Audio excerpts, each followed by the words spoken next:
Katherine Ann Power, born January 25, 1949, also known under the aliases May Kelly and Alice Louise Metzinger, is an American ex-convict and longtime fugitive who, along with her fellow student and accomplice Susan Edith Sachs, was placed on the FBI's Most Wanted Fugitives list in 1970. The two participated in robberies at a Massachusetts National Guard armory and a bank in Brighton, Massachusetts, where Boston police officer Walter Schroeder was shot and killed. Power remained at large for 23 years. A native of Colorado, Power turned herself over to authorities in 1993 after starting a new life in Oregon. She pleaded guilty and was imprisoned in Massachusetts for 6 years before being released on 14 years probation. While in prison, Power completed her bachelor's degree, and after her release, earned a master's degree at Oregon State University. She currently resides in the Boston area.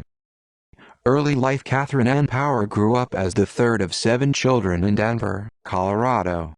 Her parents, Winfield and Marjorie, raised their Irish Catholic middle-class family on Winfield's salary as a bank credit manager and Marjorie's income as a registered nurse.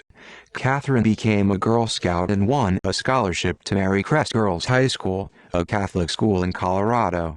While in high school, she won a Betty Crocker Cooking Award, wrote a regular column for the Denver Post, graduated as valedictorian and received a full scholarship to Brandeis University, a liberal arts school in Waltham, Massachusetts. In 1967, Power enrolled at Brandeis as a sociology major and honor student at a time when the campus was being roiled by student protests opposing the Vietnam War.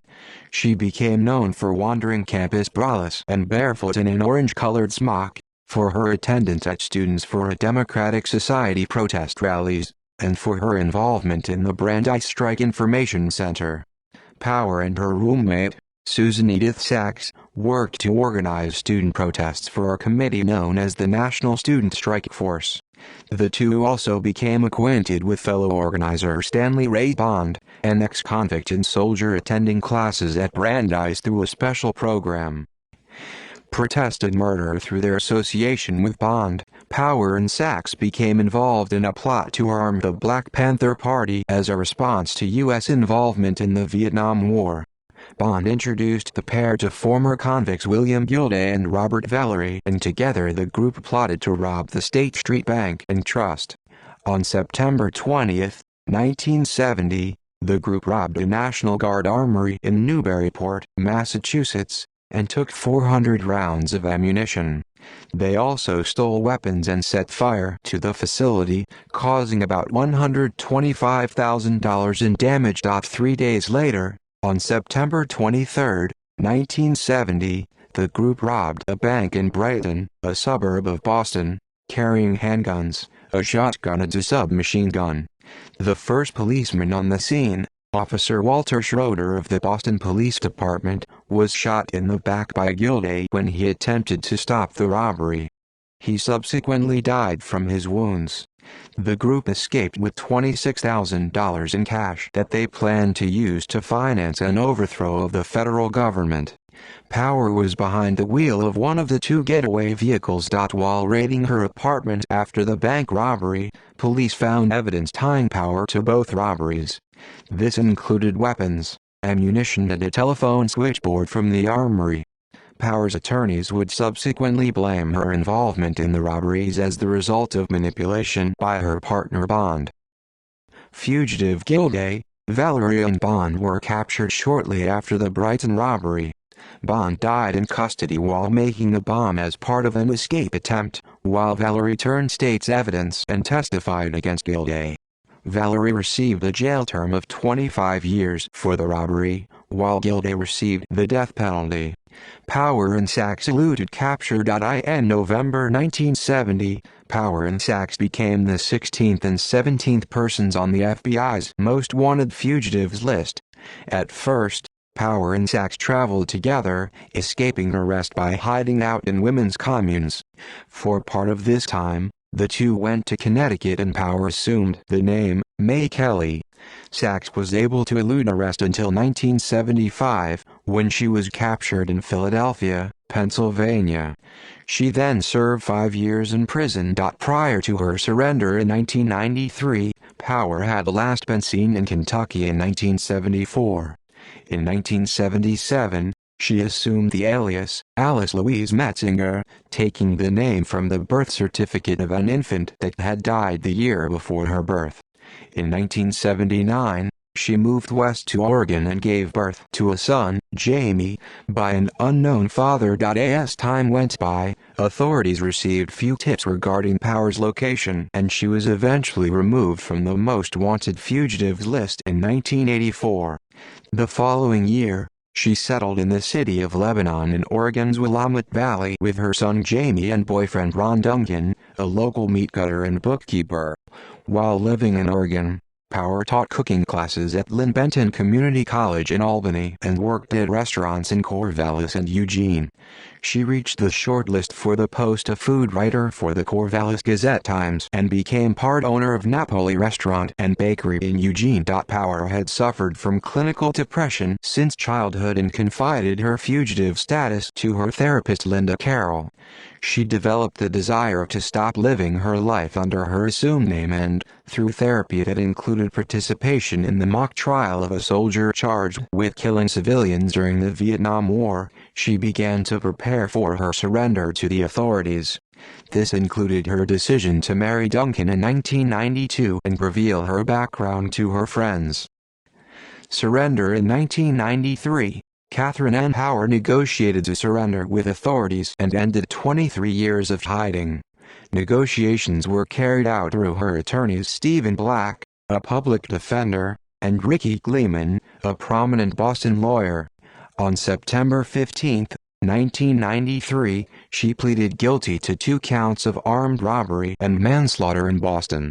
At the time, her son Jamie was age 14 and a freshman in high school, while Power was age 44. Her husband, Ron Duncan, then adopted Jamie. In court, Power made the following statement about Officer Schroeder. "His death was shocking to me, and I have had to examine my conscience and accept any responsibility I have for the event that led to it." Power was sentenced to 8 to 12 years in prison for the bank robbery, and 5 years and a $10,000 fine for the incident at the National Guard Armory. The 5-year sentence was to be served concurrently with the 8 to 12-year sentence, with a possibility of parole after 5 years. Additionally, Judge Robert Banks of Suffolk County Superior Court imposed a probation condition that Power could not profit from her crime. This probation condition also precluded her ability to profit directly or indirectly from telling her story. Power later appealed this portion of the sentence on First Amendment grounds, but the Massachusetts Supreme Judicial Court rejected the argument and the U.S. Supreme Court denied certiorari. Banks remarked that the sentence prosecutors negotiated with Power was inadequate. In a 1993 public statement, Power said, "The illegal acts I committed arose not from any desire for personal gain but from a deep philosophical and spiritual commitment that if a wrong exists, one must take active steps to stop it, regardless of the consequences to oneself in comfort or security." Prison and release. While in prison, Power completed her college degree in liberal studies through Boston University. In March 1998, she was eligible for parole after receiving time off for good behavior but withdrew her request after opposition from Schroeder's family. On October 2, 1999, she was released from prison and placed on 14 years of probation after serving 6 years of her 8 to 12-year sentence. Aged 50 at the time of release, Power then returned to Oregon and the family she formed while a fugitive.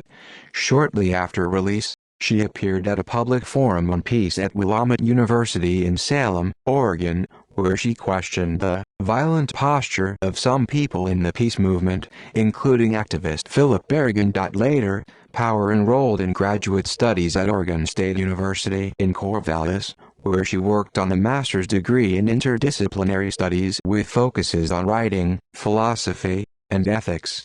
She also taught freshman composition for the English department. On May 10, 2001, she read a poem she wrote called Falling from Darkness in Corvallis and graduated with her MAIS later that year. In September 2001, Power represented the Oregon State Philosophy Department in a biotech lecture series. As of 2008, Power worked for Cambridge Cares About AIDS in the Boston area. As of 2013, she lived in Boston and had 2 grandsons.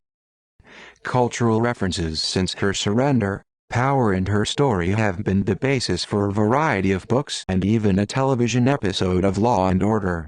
The episode, entitled White Rabbit, was loosely based on her case, in which the character based on her, named Susan Forrest, is found after money from her crime spree turns up in a private safety deposit box after a robbery. William Kunstler appears in the episode playing himself as Forrest's lawyer. The 5th season episode aired on October 19, 1994. Later her story was the basis for Dana Spiotta's novel Eat the Document, 2006. She also plays a part in David Racine's novel Floating in a Most Peculiar Way, 1999. See also List of fugitives from justice who are no longer sought. References